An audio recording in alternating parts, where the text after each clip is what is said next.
இனிய குழந்தை என்று நீ தினம் கூறும்போது ஏதோ எனக்குள்ள ஆகுது.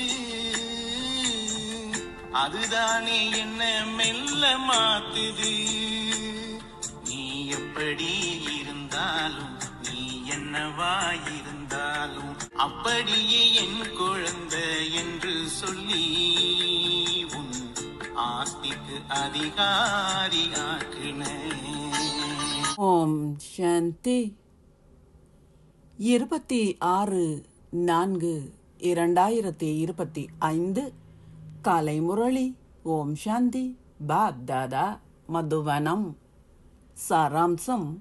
இனிய குழந்தைகளே, சங்கமயுக அதிமேன்மையான பிராமணர்களாகிய நீங்கள் இப்பொழுது கடவுளின் மடிக்கு வந்திருக்கின்றீர்கள்.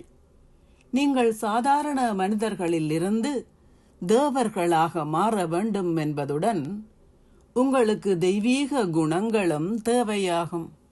கேள்வி: பிராமண குழந்தைகளாகிய நீங்கள் அவ்விடயத்தில் மிக மிக அவதானமாக இருக்க வேண்டும். ஏன்? பதில்: நாள் முழுவதும் நீங்கள் எந்த பாவ காரியத்தையும் செய்யாமல் இருப்பதில் மிகவும் எச்சரிக்கையாக இருக்க வேண்டும். ஏனெனில் தர்மராஜ் வடிவத்தில் தந்தை உங்கள் முன்னால் நிற்கின்றார். உங்களை சோதித்து பாருங்கள். நான் எவருக்கேனும் துன்பம் விளைவித்தேனா?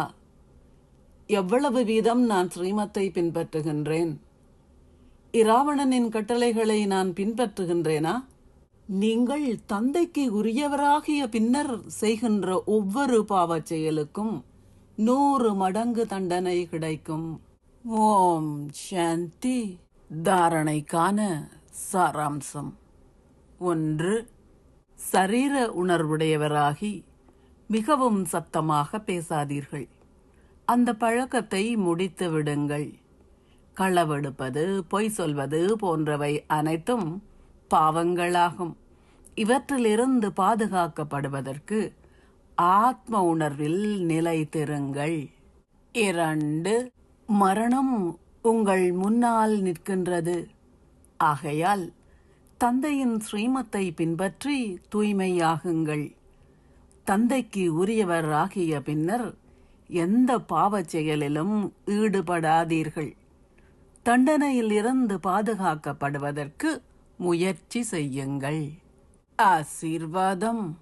நீங்கள் லோக் பசந்த் சபாவிற்காக, அதாவது மக்கள் சபை ஒன்றிற்காக ஒரு டிக்கெட்டை பதிவு செய்வதன் மூலம் ராஜ்ய சிம்மாசனத்தின் உரிமையை பெறுவீர்களாக.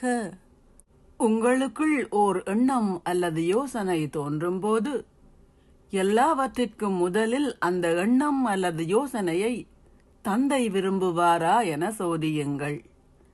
தந்தைக்கு விருப்பமான எதுவும் இயல்பாகவே மக்களாலும் விரும்பப்படும். எண்ணத்தில் ஏதாவது சுயநலம் இருக்குமாயின் அது உங்களுக்கு பிடித்தது என்றே சொல்லப்படும். ஆனால் அது உலகிற்கு நன்மையை ஏற்படுத்துமாயின் அது மக்களாலும் இறைவனாலும் விரும்பப்படுகின்றது என சொல்லப்படும்.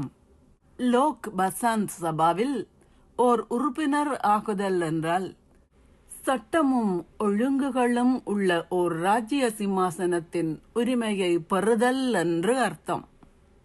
ஸ்லோகம். இறைவனின் சகவாசத்தை அனுபவம் செய்யுங்கள். எல்லாவற்றையும் இலகுவாக அனுபவம் செய்த வண்ணம் நீங்கள் பாதுகாப்பாக இருப்பீர்கள். அவ்யக்த சமிக்ஞை. ஒன்றிணைந்த ரூபத்தின் விழிப்புணர்வுடன் சதா வெற்றி பெறுபவர் ஆகுங்கள். சிவசக்தி ஒன்றிணைந்த ரூபமாக இருப்பதை போல் பாண்டவபதியும், அதாவது பாண்டவர்களின் பிரபுவும் பாண்டவர்களும் எப்போதும் ஒன்றிணைந்த ரூபத்திலேயே இருக்கின்றார்கள். பாண்டவர்கள் இல்லாமல் பாண்டவபதியால் எதையும் செய்ய முடியாது. சதா இந்த ஒன்றிணைந்த ரூபத்தில் இருப்பவர்களுக்கு பாப்தாதா பௌதீக ரூபத்தில் சகல உறவு முறைகளிலும் முன்னால் இருப்பதை போன்றதாகும். நீங்கள் எங்கே இருந்தாலும் அவரை அழைத்தவுடன் ஒரு வினாடியில் அவர் பிரசன்னமாகுகின்றார். இதனாலேயே பிரபு என்றும் பிரசன்னமாக இருக்கின்றார் எனப்படுகின்றது. ஓம் சாந்தி. நன்றிகள் பாபா. வேறில்ல நான் தான் இருக்கிறேன், வேதையே உன்னோட சேர்ந்தே இருக்கிறேன். வேறில்ல நான் தான் இருக்கிறேன், வேதையே உன்னோட சேர்ந்தே இருக்கிறேன். பறந்து விரிந்த நிலத்தில நிழல கொடுக்கும் மரத்தை போல, பறந்து விரிந்த நிலத்தில நிழல கொடுக்கும் மரத்தை போல பரோபகாரம் செய்யணும். ஒன்ன போல சாகரும் நானும் ஆகணும். பரோபகாரம் செய்யணும். ஒன்ன போல சாகரும் நானும்